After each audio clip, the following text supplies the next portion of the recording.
In this episode, I got a chance to speak with Mathushaa Sagthidas. She's a London based freelance photographer, stylist, set designer, and art director. Mathusha's work often examines her identity as Tamil Eelam ethnicity and British nationality, which is reflected through traditions, history, fashion photography. She is able to exhibit her work in many prominent spaces. So, in this conversation, we were able to talk about what it means to be a South Asian brown woman living in the UK, ups and downs as a creative professional, thoughts about the current culture, identity, and self. So, my favorite part of this podcast was our that we were able to discuss ideas about diversity of being Indian or South Asian, dark skin beauty, Eurocentric beauty standards, which are very limiting. So I hope this conversation is as enjoyable for everyone as it was for me.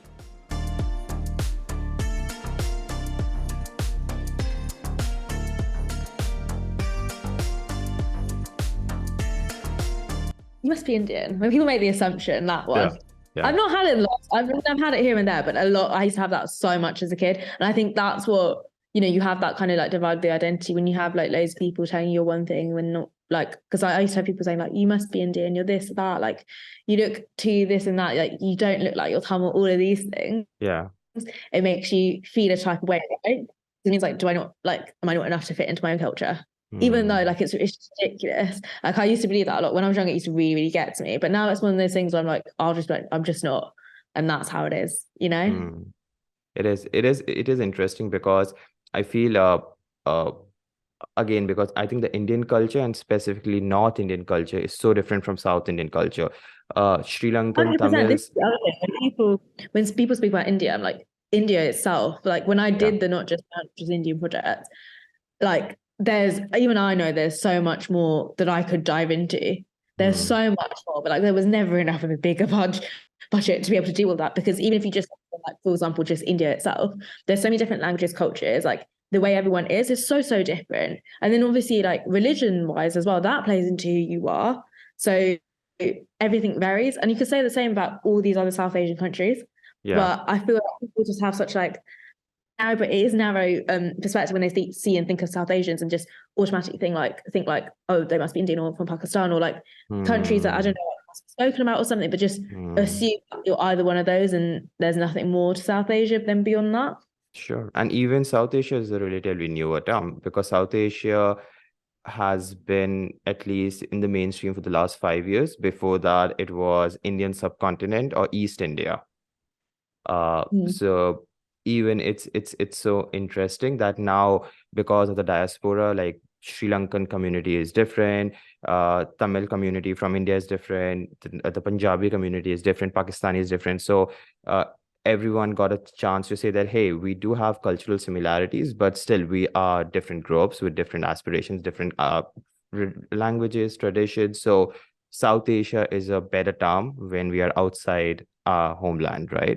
So that's why the podcast name is also a very South Asian podcast. It could have been easily a very Indian podcast, then it would have been so short-sighted of me, right? So, but yeah, okay. So what I want to say is, let me ask you that. What does it mean to be a young British person in 2023, or in general? How do I say this though? Like it's really funny because also like my accent itself is very like proper like Londoner accent, but like I don't know how to say it. Like because it just at the end of the day, yes, growing up here has framed how I think to certain aspects, like the way I am and like some of the views I have. But in terms of what it means to me, I can't find any connection. That sounds really strange, but like I feel like the way my parents are, like any like South Asian parent who's just come from another country or come from back home to live here, a lot of them have come for like either a better life or to like my parents moved here because of the war. They were trying to like escape the war, or whatever, and just looking to survive and start a better life, right? But at the same time, in doing that, they didn't decide to like disconnect themselves from the culture. If anything, like we grew up in a very like, especially when me and my sister were kids, like we had a very like Tamil childhood. So I felt really like I do feel really connected to my culture. So when someone asks me what does it feel like to be British, I don't know how to answer that other than like, this is just, for me, this is just where I was born, and like I just have the accent. I don't know, because because how I also see it, right? Like, is it a lot of my life is in the sense of like friends and family, but in the same vein, I know for a fact if all my friends and family or whatever, or like a lot of my life was in another country, I would just, do you get what I mean? Mm-hmm. Whereas being Tamil, my family being from Jaffna, all of these kind of things, that's something like that will always be important to me, no matter like where I go or whatever. Like that will always have like some sort of important connection to me. Whereas, does that make sense? Yeah, of course. Again, that's why I asked It's this question, right? I think it's just, I feel like it's crazy to think, because at the end of the day, like I'm born here, but I feel more connected to being Tamil. No, it is fine. I feel that that's, again, there's no right answer, right? That's why I'm asking you that. And I can ask the same question to, let's say, a Pakistani person, a Pakistani artist living, let's say, in Yorkshire, right? I can ask them, hey, what does it mean to, you are British, right? You are Pakistani British, or right? In your case, you are Tamil British, right? If we want to put a word to it, right? Because I feel Yeah. that that's a more balanced word, right? Hey, I'm Tamil British, so that you get a chance to say that I am a citizen. I live in the UK. I have a passport that says I'm a British citizen, but my family history is all the way back from Jaffna, from Sri Lanka. So yeah, that's interesting because And also where, like, I think when I like put myself out there, whatever, or, like say like where I'm from, I always say like Tamil British. yeah. If someone asked like what is actual like complete identity or something or whatever, if that was ever a question, I would say Tamil British. And I always put Tamil first purely because I feel more connected to being Tamil than British. Because in terms of that, I don't really feel connected to the culture. Like even, I don't know, like I just don't feel as connected to the culture, where there's so many things that I've grown up doing that are like, You know what? No, I get it. I get it. Let me give you Let me give you a a broader perspective. I want to ask this question is, let's say you get a chance to visit your back home in Sri Lanka, right? Right?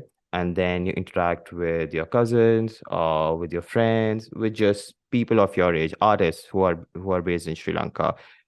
Though they'll tell you that you are Sri Lankan, you are Tamil, but they'll instantly know, hey, she is a little bit British. So it's like, it's not something that you identify with. Is that something that you carry? As you mentioned, your London accent, there would be some habits because you've been living in a place, and it's not about that, hey, British culture is better than Tamil culture, but it's rather how your Tamil culture fits the habits and the daily life of where you are right now. Make sense? yes, yeah, that's a really good way to put it.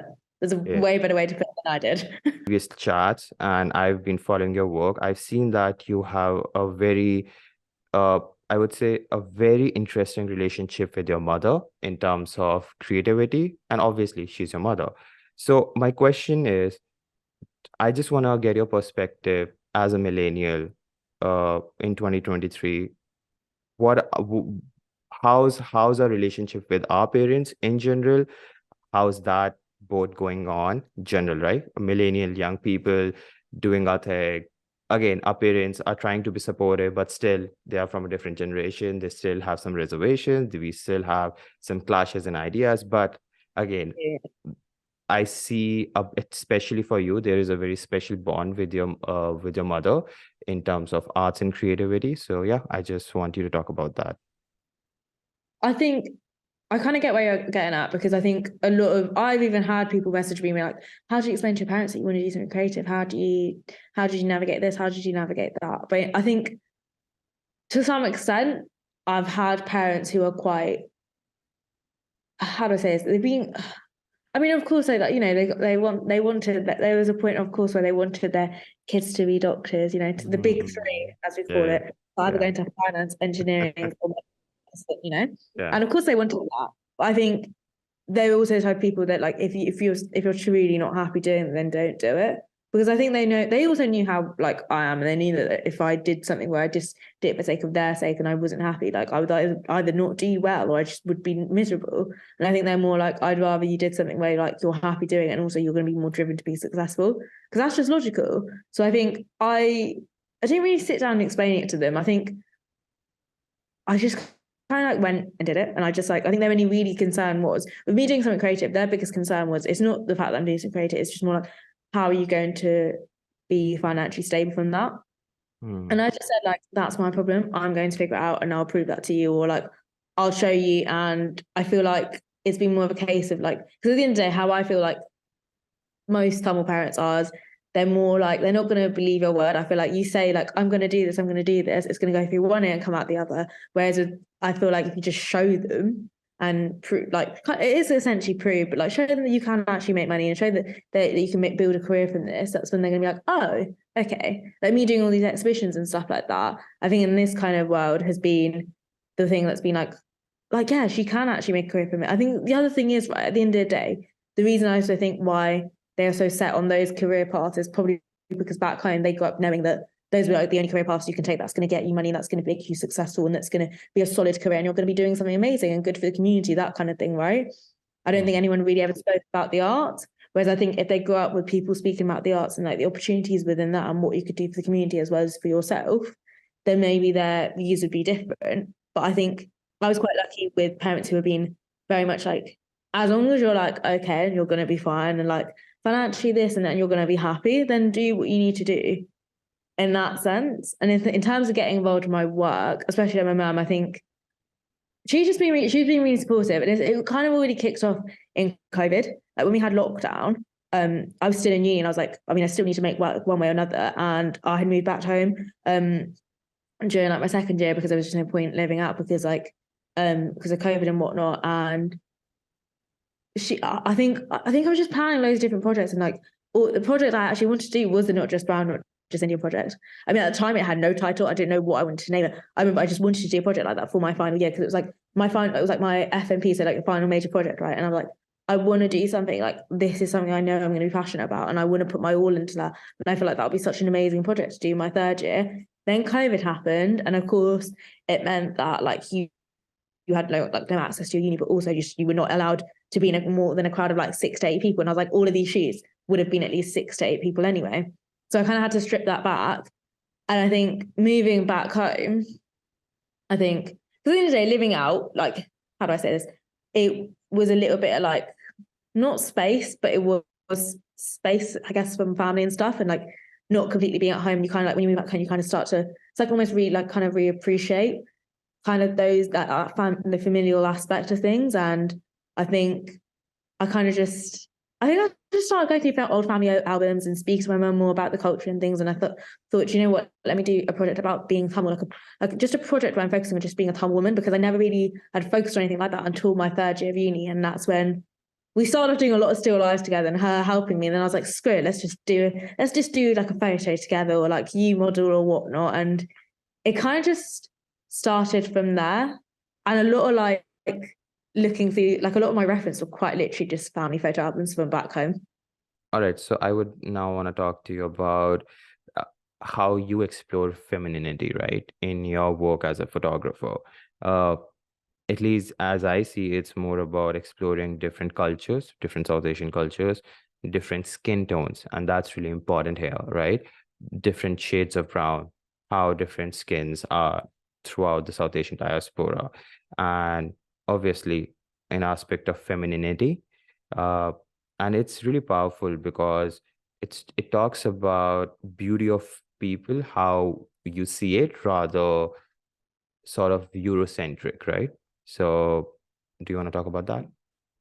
Yeah, so like I think with a lot of my projects, I'm more focused on like, I mean, it depends on the project. I think I've done a project where I kind of shared the stories of like dark-skinned South Asian women, because I think obviously growing up in like Eurocentric, with the Eurocentric beauty standards, of course, being dark-skinned was just not considered like beautiful, which in itself, there's so many different layers of that as well. Because for me personally, I'm not fair-skinned, but also I would not consider myself dark-skinned, you know? So to some extent, I've even had like a couple of people reach out to me for like a project about not being fair-skinned and stuff like that. And for me, why I didn't feel like I connected that is because I've never had any about my skin tone, but I'm also well aware that I don't meet no Eurocentric beauty standards.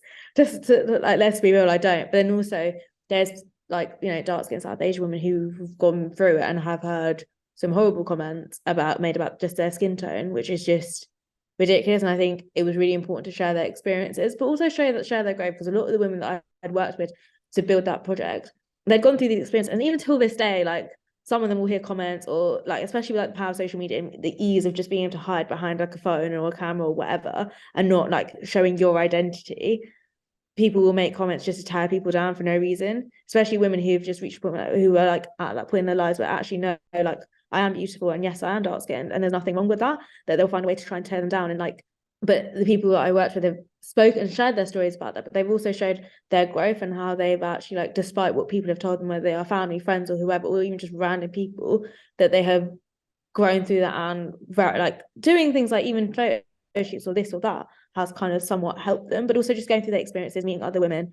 And I think just kind of like, I think that day was really nice, because I think they shared their experiences between each other and like spoke it out, but also just they spoke about their growth and how people they've become now, and how they've like just no longer affected, or try not to be affected by the comments. Like, of course people still make comments and they're human, but and they've also like also just be like, I'm just not fazed by that, because there's always going to be people who want to tear you down for no reason. People who have grown up with let's say fair skin tone as just a standard, and it's all right.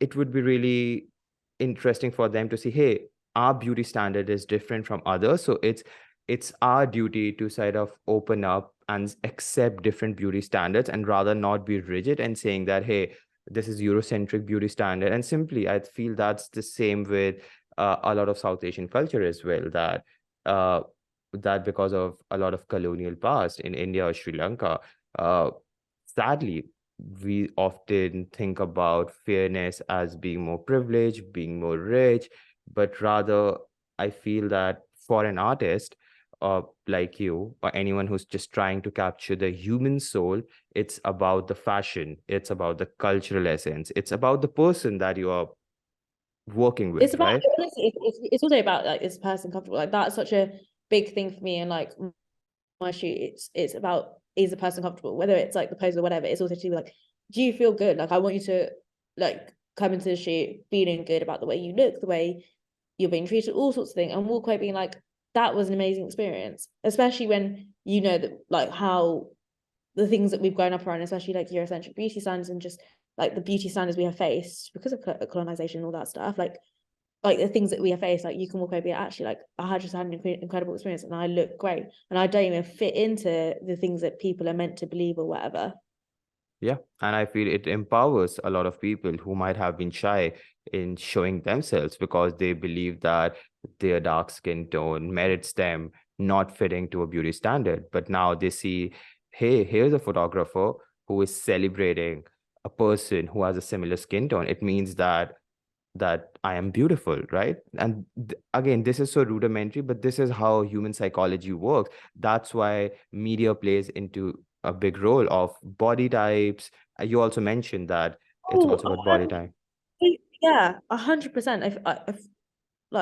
If I'm really speaking about even the exhibition itself, and like just not just brown, not just Indian project, like one of the girls recently told me, it was really beautiful to hear this as well. Like, she was telling me like the showcase was also actually up in Leicester, like somewhere in the UK, and like she lived in Leicester, so she went to see it just before it closed. And she was telling me that when she tried to find, she spoke to the guy who was running it, and one of the guys even said like, we actually recently had like a school trip come through, and all these brown girls saw it and were like really surprised, and like, oh my god, like they look like me.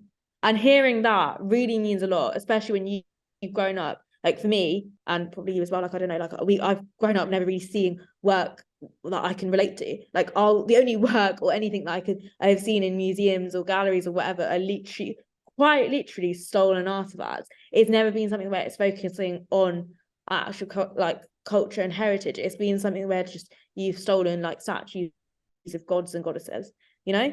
So to hear something like that is quite literally the proof of like representation matters, and it's so important, because these girls will be like, if they can do it, and if like we're in here, like we're in space where we never thought we'd see ourselves, that means so much. Like that would have meant everything as like growing up, like to see things like that, because maybe I wouldn't have been so distant from my culture, maybe I would have been so proud of who I am, and I felt the things that I thought and all that kind of stuff.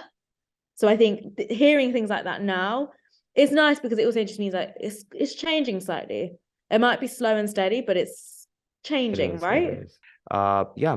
okay, so I want to bring attention to your work. You're exhibiting your work, not just brown, not just Indian, right? Or not. So I could maybe is that's Yeah, the not just correct? one, not just Indian. Yeah, Got okay, it right. just You've got it right. making sure.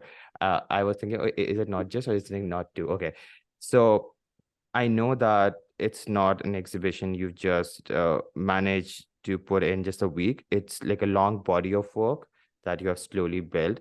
So why don't you talk about your journey as a photographer and also about the work that you're exhibiting currently? Oh, journey as a photographer. I think it's been a very up and down journey. I think in terms of figuring out that I wanted to do photography, that very much happened. I think maybe like in uni, really. Like I think I did like this one. I remember I did this 1 week workshop, and I was like, let me go and do a foundation year, really figure out what I'm interested in. And I was like, I'm still interested in photography. So I kind of continued that. And I think it was in second year where I kind of started to really find out where my interests were and things that I was really passionate about and things that I was like, yeah, no, this is the kind of work that I want to create, because I'm like, these are things that I'm interested in. These are things that I'm passionate about. And these are things I want to learn more about, because at the end of the day, when you're in uni, you're in an environment where you're kind of, you do have to kind of create projects where you have to do a lot of research. And I feel like if you're not genuinely interested in it, then it's not going to be successful, which is why I feel like my first year of uni never counts, because my first year of uni, I felt like I was very much trying to create work to please other people and not myself.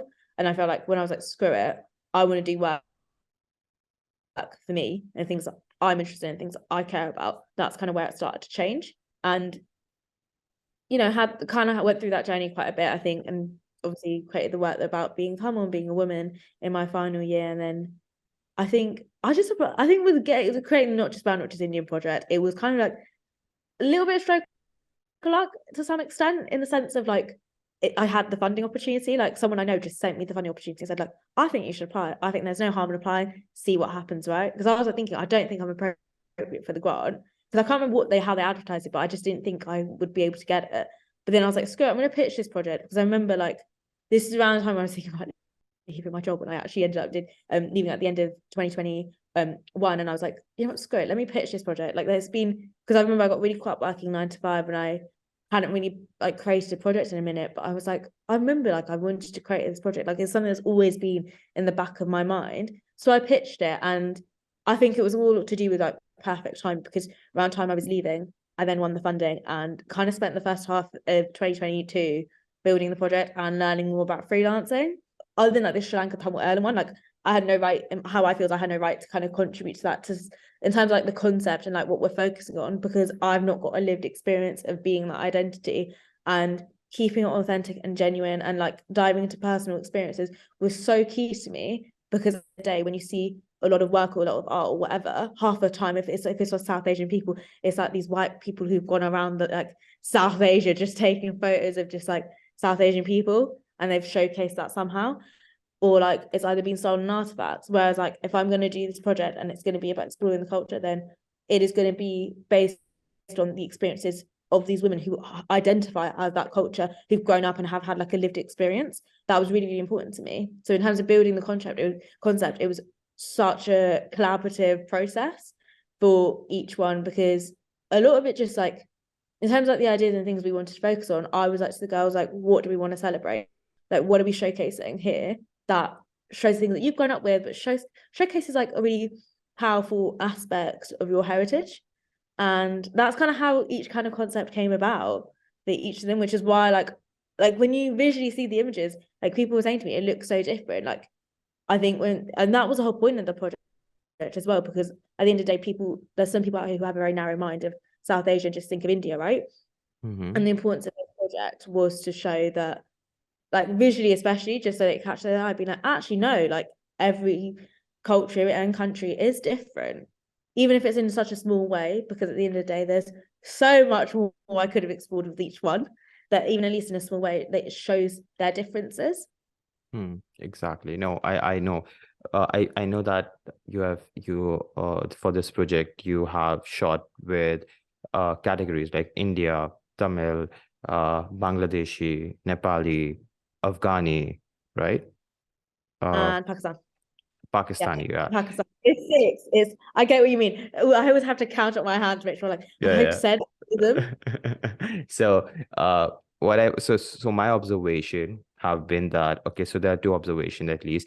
One is that you talked about the authenticity part of it, right? That, well, it's more about the lived experience of that person or of your models in that culture. And the second thing is because again, the dresses that your models are wearing, it's a representation of their culture, but there is a difference between costume and your relationship with that particular dress, right? For example, let's say you hire a model for this photo shoot. They're able to pull that dress really well, like they're looking beautiful, you get your shots, but if that person doesn't have an authentic relationship with the dress, that's a costume, right?